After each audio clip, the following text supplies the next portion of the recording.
Сәлем, бүгін біз каналымызда осындай ай жарығындағы қырдың шетінде өскен талдың суретін саламыз. Бұл суретіміз өте ерекше. Ең алдымен суреттің сол жағында стаканмен, немесе егер циркуль болса циркульмен, немесе тарелканың көмегі арқылы дөңгелектің суретін салып аламыз. Кейіннен осындай қызғылт, ақшыл қызғылт түсті алып,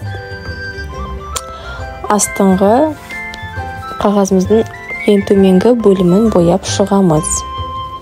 Жақсылап бояп шығамыз. Мен бояуымды сумен араластырған жоқпын.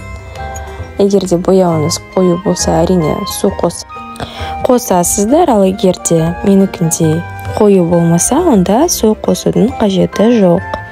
Ендігі кезекте бізде қағазымыздың ортаңғы бөлімі, яғни 3 бөлімге бөлеміз. Ортаңғы бөлімін көк, яғни қанық көк түспен бояп шығамыз. Айымызды да боя берсеңіз де болады.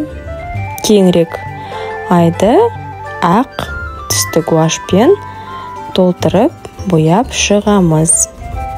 Сол кезде бізде айдың астыңғы бөлімі ақ гуашьпен бояған кезде ақшыл қызғылт түстің астынан көрінуі және де көкшіл түстің астынан көрінуі керек.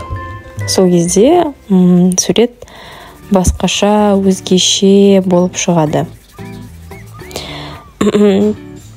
Ендігі кезекте бүкіл үстіңгі зонаны барлығын көкшіл түспен бояп шыққаннан кейін ақшыл қызғылт түспен көк түстің контурын жұмсартамыз. Яғни ақ бояуды алып, осылай ортасына жүріп шықтық және де қызғылт түсті қостық.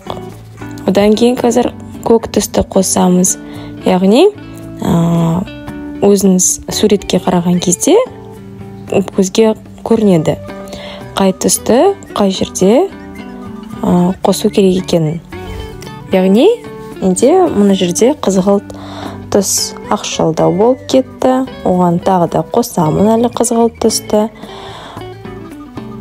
Ендігі кезекте бізде ең алдымен басты мақсатымыз контурды жұмсарту және де ортаңғы бөлімдегі аспанның түсін шамалы ағарту. Себебі айдың жарқылынан бізге аспанды жарық қылып көрсету керек. Үстіңгі зонаны, ең жоғарыдағы зонаны қара және де көк түсті араластырып, қанық қара көк түсті араластырып алып, осылай бояп шығамыз. Яғни аспанымыздың үстіңгі бөлігі қара түске жақын түс болуы керек. Ендігі кезекте жұлдыздарға көшеміз, яғни кисточкамызды алып, ақ гуашьқа малып шықтық және де осылай саусағымыздың көмегімізбен кисточканың көмегімен шашыратып шықтық. Шашыраған бояу алыстан қараған кезде жұлдыздарға ұқсайды. Ендігі жоғарыда айтып кеткендей айдың ішін ақ гуашьпен осылай толтырып бояп шығамыз.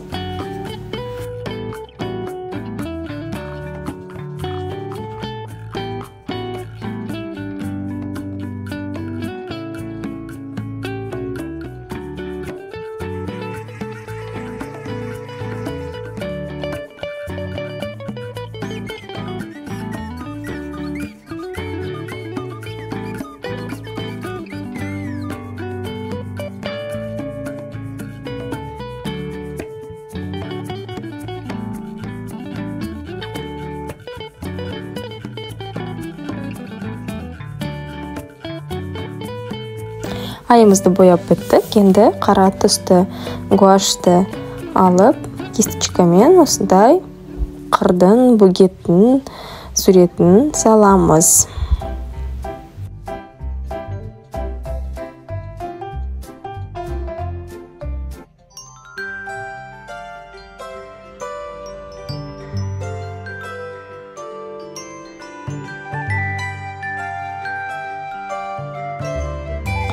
ақ гуаштың үстінен салып жатқандықтан сурет шамалы кеткеннен кейін екінші кезекпен тағы да қара түсті гуашпен үстінен бояп шығу қажет болады. Сол кезде суретіміз қанық болады, яғни қырмыздың суреті қанық болып шығады.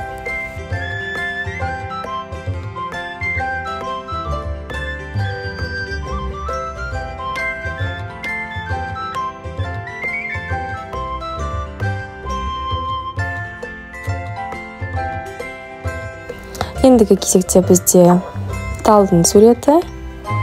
Талдың суретін жіңішке кисточкамен салуға тырысыңыздар. Сол кезде сабақтары және де бұтақтары өте әдемі болып шығады. Талды дәл менікіндегі қалып емес, басқаша да салсаңыз болады. Бұл жерде бірдей қылып салу міндет емес.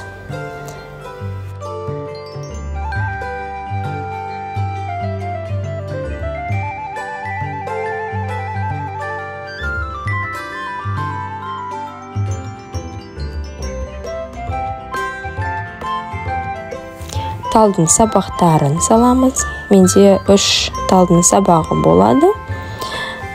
Және де кішкене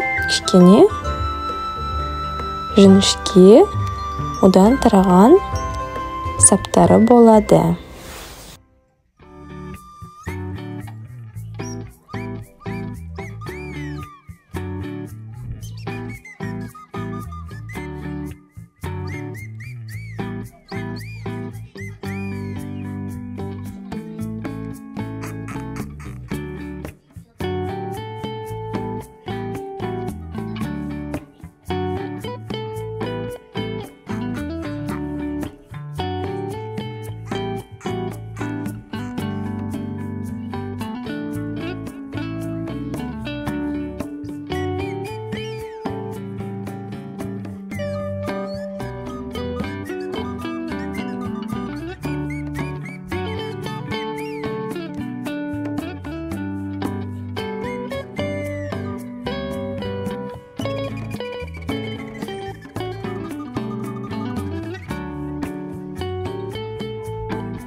Кисточкамызды жуып, кептіріп, ақ гуашты алып, аққан жұлдыздарды бейнелейміз. Осылай тез жылдам жүргізу арқылы кисточкамызда ағып жатқан жұлдыз кометаның суретін бейнелейміз. Енді біздің талымыздың көлеңкесін салып шығамыз. Яғни ай жарығындағы түскен жарықтың жарқылын немесе көлеңке деп те айтамыз. Енді өте қызық кезең. Суретімізді кепкеннен кейін осылай күлгін түсті алып, талдың жапырақтарын салып шығамыз. Яғни бұл бізде жай тал емес, сакура талы деп ойлаймын өзім. Гүлдеп тұрған кезіндегі уақытты. Өте маңызды айтып кетерім. Суретіңіздің кепкенін күтуіңізді сұраймын. Себебі менде кішкене қара түспен ақ түстің күлгін түспен араласқанын байқасаңыздар болады.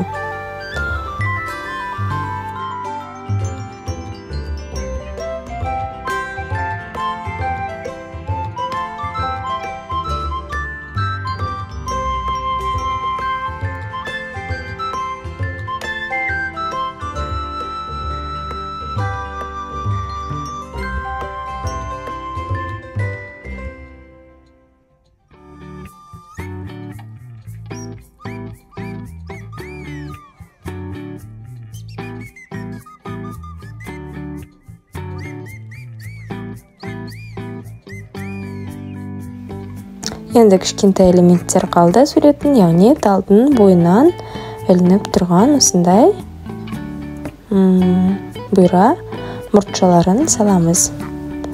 Көп салып та керек емес, арасынан бір-екеу салсаңыздар да жетіп жатыр, немесе салмасаңыздар да болады. Суретіміз аяқталуға жақын қалды. Бізбен бірге сурет салып үйренгің келсе, каналымызға тіркеліп, лайк басуды ұмытпа.